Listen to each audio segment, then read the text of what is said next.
Yes, we doing what the word say. Obey. Yes, we doing what the word say. Obey.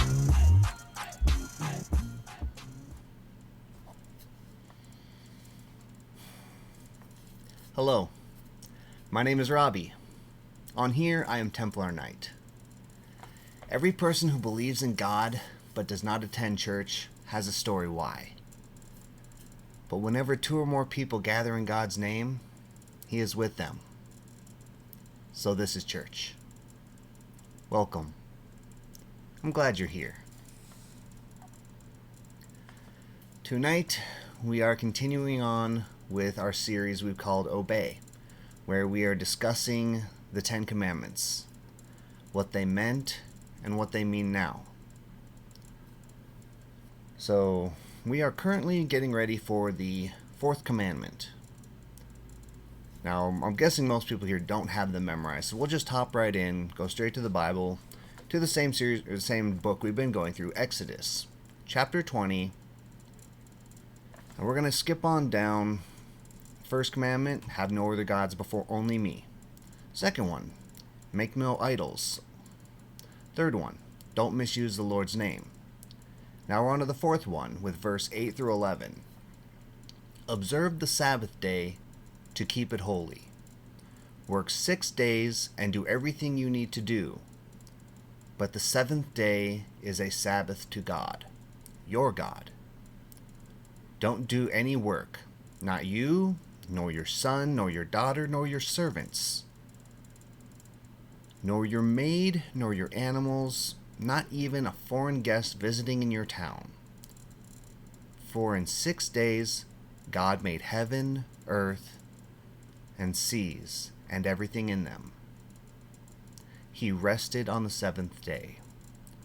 Therefore, God blessed the Sabbath day, and He set it apart as a holy day. That is a whole lot of words to say take the day off. Now, when I was looking into that and what it all meant, that's like, it was almost extremely difficult to honor the Sabbath day and to keep it holy, because it's literally goes through everyone. Nobody can work. Not you, not your kids, not your servants, not even your animals. You can't even make like a horse give you a ride somewhere, because that would be the horse having to work. I almost think it would be difficult to spend an entire day not doing any work. Because what if I have to cook? What if I have to prepare my food? That would be a very difficult commandment to follow. The world would just have to shut down on Sundays and be like, hey, sorry everyone, stay home, don't do nothing. But the people who make sure the internet's running couldn't do their jobs. The people on the news, they wouldn't be able to go do their jobs. What if something happened on the power grid? Nobody could go fix it. I am very glad to say that this is the one commandment that doesn't matter anymore. Now, when we've talked about these commandments, the 10 Commandments were part of the old rules. It was the old covenant, and then Jesus came. And He broke the rules. He cheated death, and He made a new covenant. He made a new set of rules for us. And this one is never talked about. Not once does Jesus ever say, you can't work on Sundays. So that's about all we're going to go into this one, because although it's good to know that, okay, that was the fourth commandment, it doesn't matter anymore. I would love to go and switch on to the new part and talk about how it mattered, but it doesn't apply. That was before the time of Jesus. That was the arrangement that God had made with the Israelites after He freed them from slavery. It's not part of the arrangement Jesus made with us after He freed us from all our sin. So we're just going to go down the list. Fourth commandment, check mark, done. So now we're going to move on to the fifth commandment. The fifth commandment comes from us, same book, Exodus chapter 20, verse 12. Honor your father and mother so that they'll give you a long time in the land that God, your God, is giving you.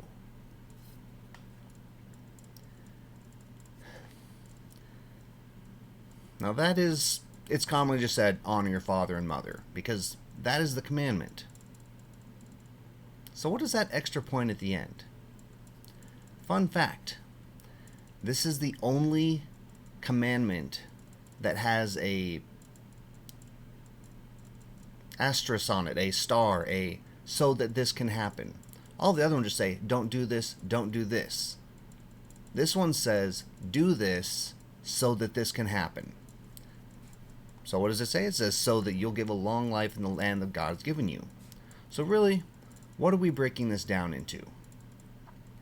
Well, let's jump out of the Old Testament. Let's hear from what God, or now that we've heard what God said in the Ten Commandments, let's move forward to what Jesus' teachings were, the one that truly applies to us.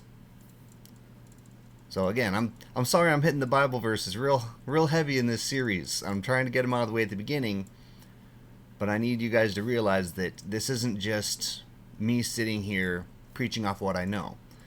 In all reality, this series has been the closest to a Bible study out of anything I've done. So, got a few more Bible verses to throw at you so we can see that this is God's Word.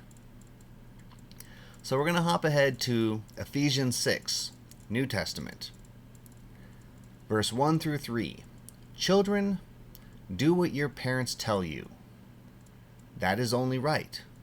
Or this is only right. Honor your father and mother is the first commandment that has a promise attached to it, namely, so that you will live well and have a long life. So even there, in the letter to the Ephesians, they even acknowledge, they say there's a promise attached. If you honor your father and your mother, you will live well and have a long life. The only one of the commandments that do that. One more Bible verse, and then I'll back off it. I got so many verses, but there's so much to talk about. We'll go one more. In the letter to the Colossians, chapter 3, verse 20, it says, children, do what your parents tell you, for this delights the master to no end. So now that I have beaten this horse into the ground about how important it is that children obey their parents, how does this matter in a modern world? How does this truly impact us? Because I'm an adult. I know, right? Hard to believe, but yeah, I grew up and I got old and I became an adult. I'm out on my own. I make my own rules now. I don't have to have my parents tell me what to do. I can learn from my own consequences. So is this commandment more oriented towards kids and teenagers? Yeah, kinda. It honestly is. This commandment is designed to start kids off on the right foot, to help them grow properly, to explain to them, you need to do what your parents say. They have your best interests. But that also brings us to a big problem that we have with our modern day society.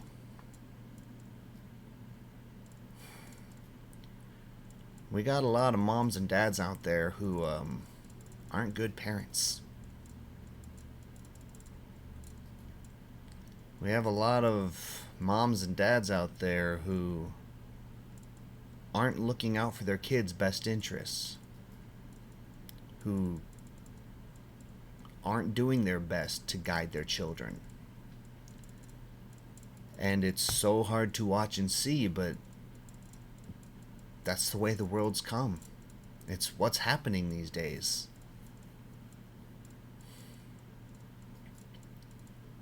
And what do you do in that situation? What do you do when your parents don't teach you right from wrong? They don't give you rules and a curfew and, oh, Mom, that's so unfair. I know, but you'll thank me for it later. Anyone else parents ever say that to them? I remember when I was a kid, I wasn't a bad kid. I really wasn't. But there were so many things that I wanted to go out and do, but my parents didn't want me to because, well, for reasons they knew that I didn't at the time, they wanted to keep me safe. They wanted to guide me and help me make the right decisions so that I could grow up to be a good man. And most of the time I followed their rules, whether they made sense to me or not.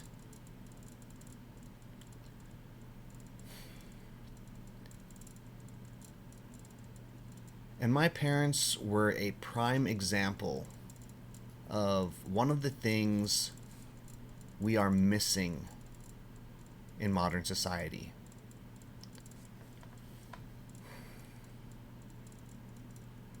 I'm not friends with my parents.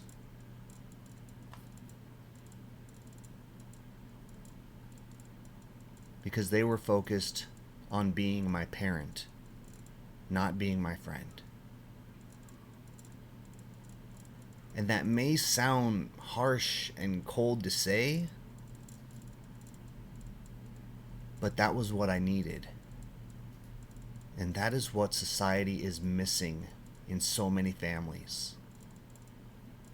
How many of you knew that that kid in high school whose parents wanted to be their friends so much and would do anything to make sure their kids liked them? They got away with everything. They never got in trouble. Because mom and dad wanted to be liked. Mom and dad wanted to be loved. They wanted their kids to treat them like friends.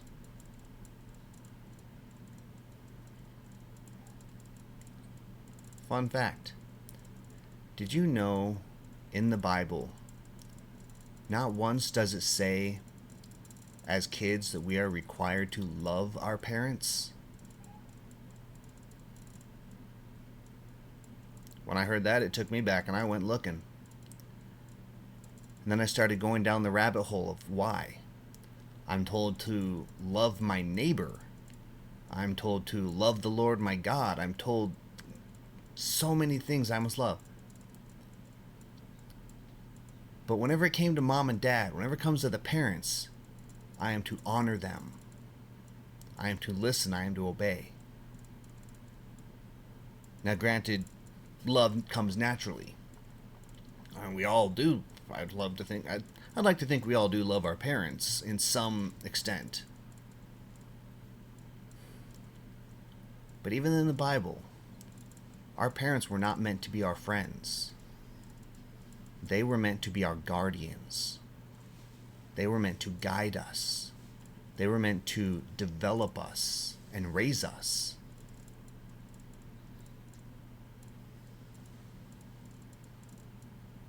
And that is so much of the problem we have with modern day parenthood. We want so much for our kids to love us and to like us that we are afraid to have them hate us for a while. We are afraid to upset them and have them not like us. But that's what good parents do. I'm not going to say my parents were ever harsh on me. They weren't hard on me at all. Except when they needed to be. Except when I deserved it. Except when I was getting off the path that I needed to follow. When I was putting myself or those around me or my future in danger.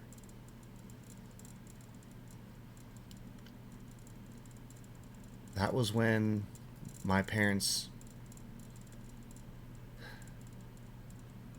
had to be parents. And I didn't like them for it. But I honored them. I respected their rules as best I could. Most of the time. And I sought their guidance. My parents made me the man I am today. And it wasn't because we were friends.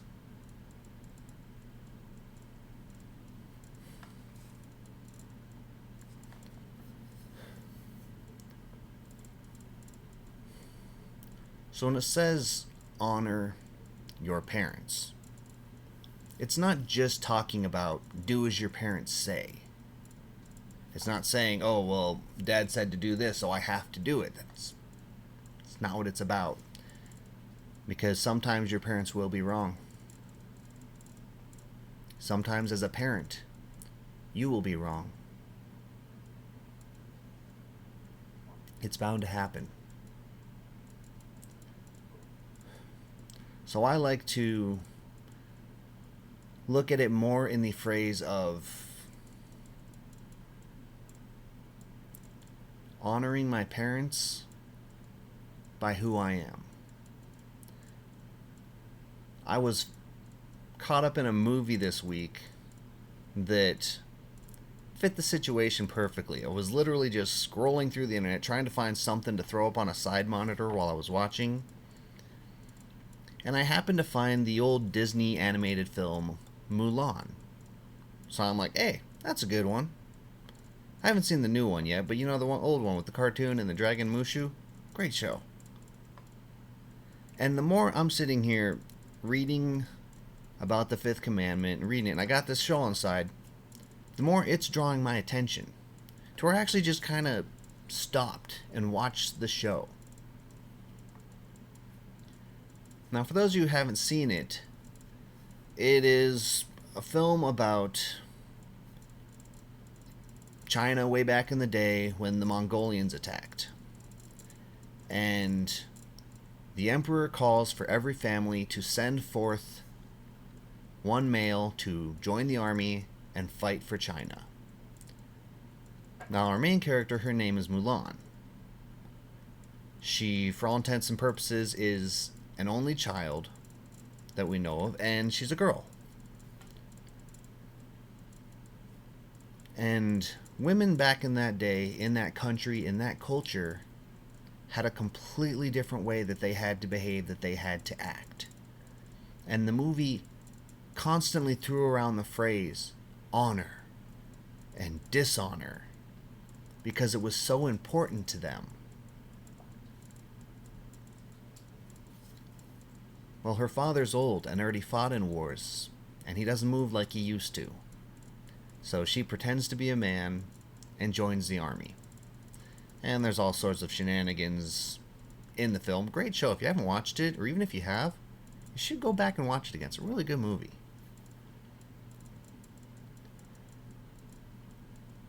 And there's so many parts in that show where she's doing her best. She joined the army even though she wasn't allowed to, but she did, to protect her father. And her parents couldn't tell anything. They couldn't tell anyone what she had done because it would have been punishable by death. Long story short, she saves the day.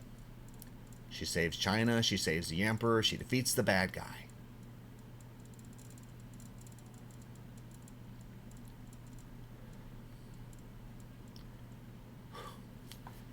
And there's a scene in that movie that chokes me up every time, even just talking about it. Sorry, this is a cartoon, Robbie. Pull yourself together. We're talking about Mulan. Figure it out, bud. Okay. There's a scene in that movie that gets me every time. Because after Mulan saves the day, she is honored by the emperor. And she is given the emperor's crest so that everyone will know what she has done for the emperor. And then she is given the sword of the leader of the attacking army. And he says so that everyone will know what she has done for China. Huge honors to have such rewards bestowed upon her. And she goes back home. And before she can even apologize to her parents for what she did, she goes and she gives her father these honors, this medallion, this sword that she earned. And her dad just tosses it away because she's more important. And he just wants to hold her. to have his daughter back in his arms, safe.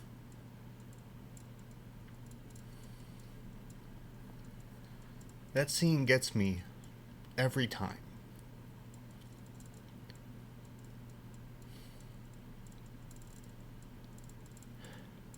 I may be wondering, Robbie, buddy, off topic, we're talking about honoring your parents.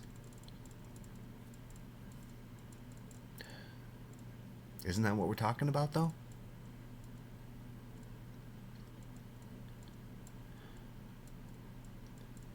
She had to defy everyone. She had to defy the entire culture to protect her parents. And she brought back some of the greatest honors her family has ever known.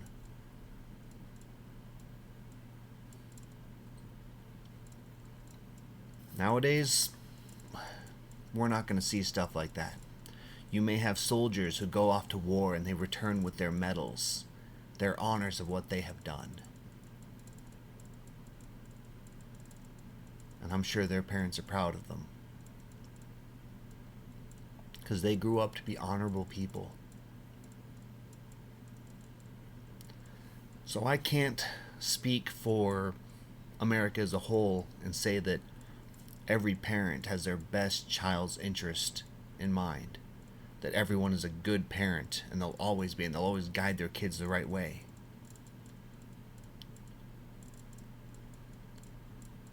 But no matter what, we can still strive to bring honor to our families, to be good people. We may not view honor the same way they do in that movie, but we can still be good people. We can still make our parents proud, whether they are here on earth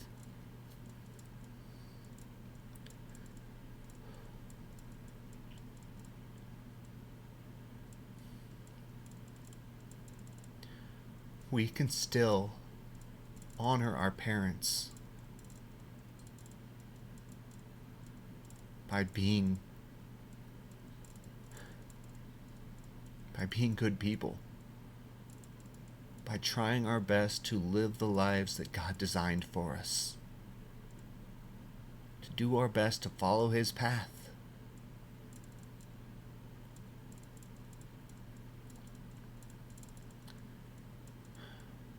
This one was hard for me because I don't see my parents.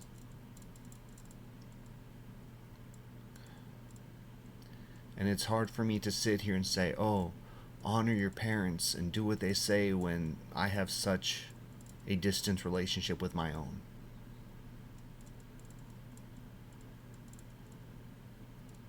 But what I will say is that the lessons they taught me, I cherish. That I strive to be a better man because of the way they raised me. And although we may not be friends, I would hope that my parents can look at their son and say, you know, I'm proud of that guy and what he's doing. He turned out all right.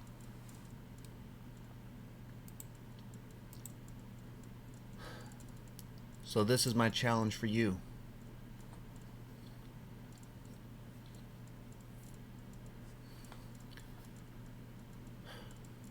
Do you have what it takes to be honorable? To be someone your family can be proud of?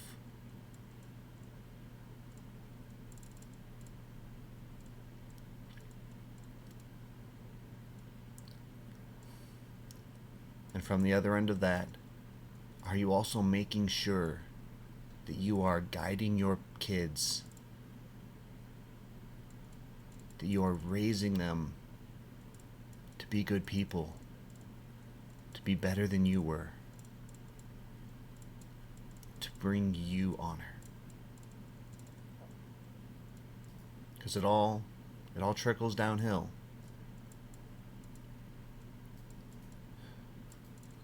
If your parents didn't care about raising you and we're more focused on being your friend, there's a good chance it shows. And if you focus more on giving your kids everything they want and being their best friends, it'll show.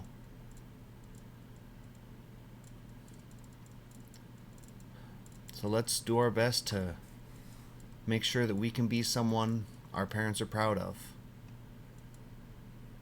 And in turn, let's raise the next generation so that we can be proud of them. And why? Why do we have these rules? Why do we have these commandments? We don't have to follow them. But Jesus said in the book of John 14, verse 15, "If you love me, you will keep my commandments." So let's show Jesus how much we love him.